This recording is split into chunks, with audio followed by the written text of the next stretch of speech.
Good evening, I'm here at Bliss Beach Club and tonight is going to be wonderful pink design art dinner. Let's go and have a look what's going to happen tonight.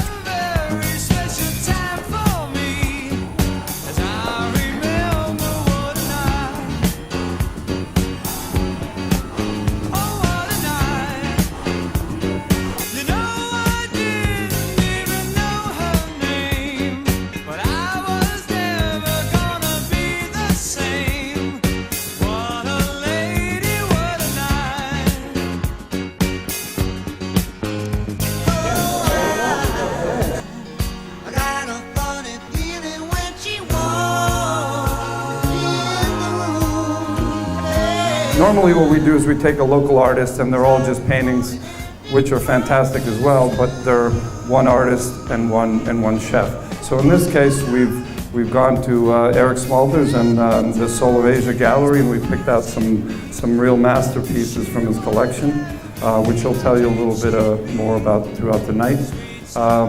And he has picked out some really special ones, and we paired them with Chef Alex, and I think you're going to really be surprised by what comes out of it. So really, there's no rules for Chef. He just does what he feels, what inspires him, and we're the lucky ones who get to try the food.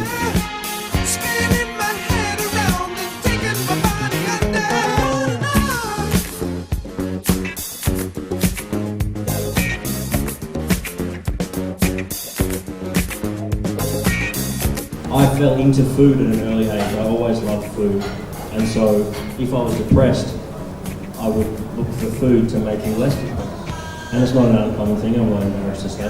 But when I looked at this, it reminded me of myself and my sister when we were together. It doesn't look particularly like my sister, but it's just the same expression of someone who doesn't really have anything to say because it's all inside.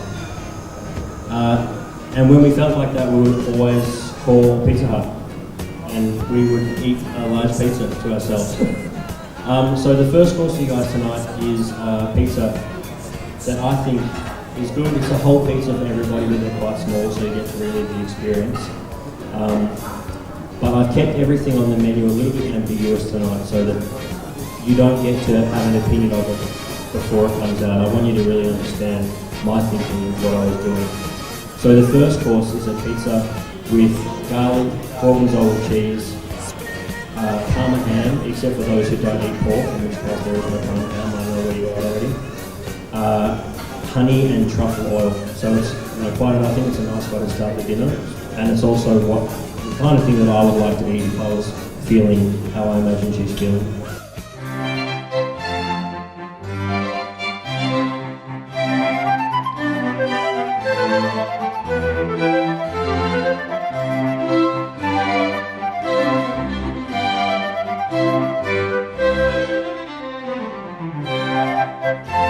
The explosion of creative talent came after the end of the Cultural Revolution, when Chinese artists were allowed to express themselves and to paint whatever they wanted to paint. And they turned out to be extremely creative. Here you have a picture of a girl.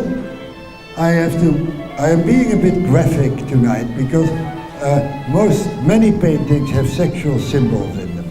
Now, I do not know what you think about this finger, but the finger is rather large and it could be symbolic of something else.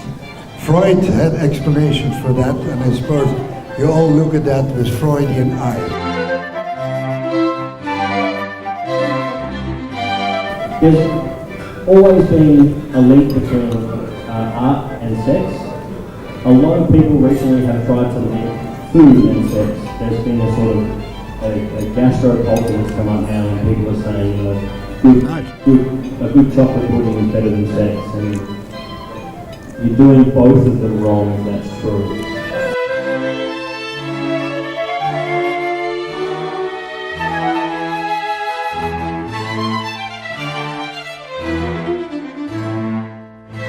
Here you see a work by Salvador Dali. It's called The Duke of Orléans. He was a famous French admiral, no general. He's on a horse, he's not an admiral, not on a boat. And Dali had this incredible talent of being able to do everything. He made totally surrealistic pictures and wonderful realistic pictures, but he always puts movements in there. And here he copies the horse. You see, you get this wonderful movement. This horse is really running because you see his shades behind him. It has an enormous amount of movement.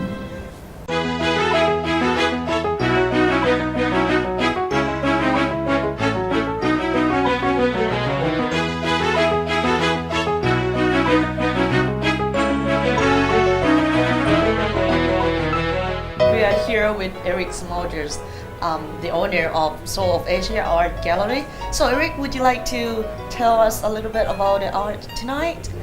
Yeah, I think I brought art tonight from a number of very well-known artists who are sold internationally by all the auction houses.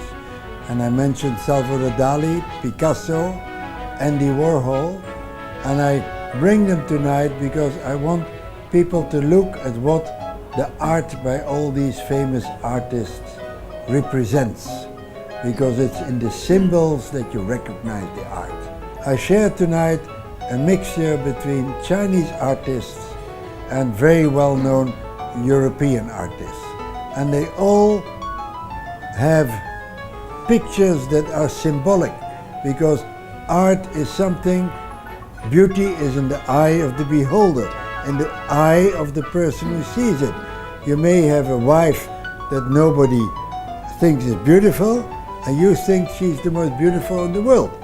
And on the other hand, you may have a wife that you don't think is very beautiful, but other people she's very attractive. And that's exactly the same thing with art. I tell my people, if they come to my gallery, say, look at this piece which you like, go home, think about it, sleep, and the next morning come back and say, I know exactly the place where I want this piece to hang in my house.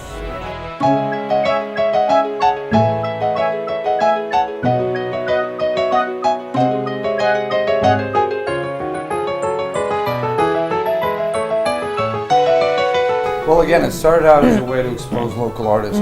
So the concept just, it kind of took off, but one of the things that we didn't expect was the side of the chefs. So, you know, a lot of chefs are really top level. I think they're artists in their own right. So I was really surprised when I saw how, you know, what an opportunity it was for them, because, you know, you can imagine they're used to doing unusual creations and all that, but they go through a process where every day the menu, and it becomes a business. So when this kind of event comes along, it's just a chance for them to really, no rules, express themselves and let loose. So that's what makes it kind of fascinating. So within that concept, I mean, we've had so many stories. I mean, you know, we've had Michelin-starred chefs who were doing things, and some of those came out, you know, have been just very unusual. So we've just run the gamut.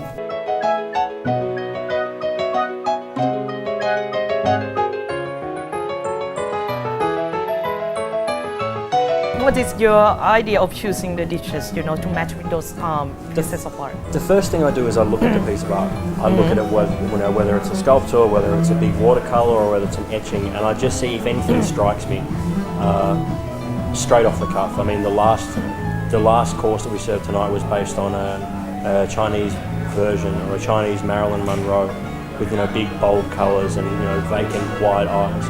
And so I looked at that, and that really struck me. And for me, I saw in that image a frog, and so I made a version of a dish called Frog in a Pond, which is, you know, a very simple childhood dessert, which is just a chocolate frog in green jelly. So we made a different version of that tonight with macaroons and chocolate truffles and a beautiful strawberry, vanilla and wild berry jelly. And so in that case, it was an initial response to the artwork, as well as looking at the colours.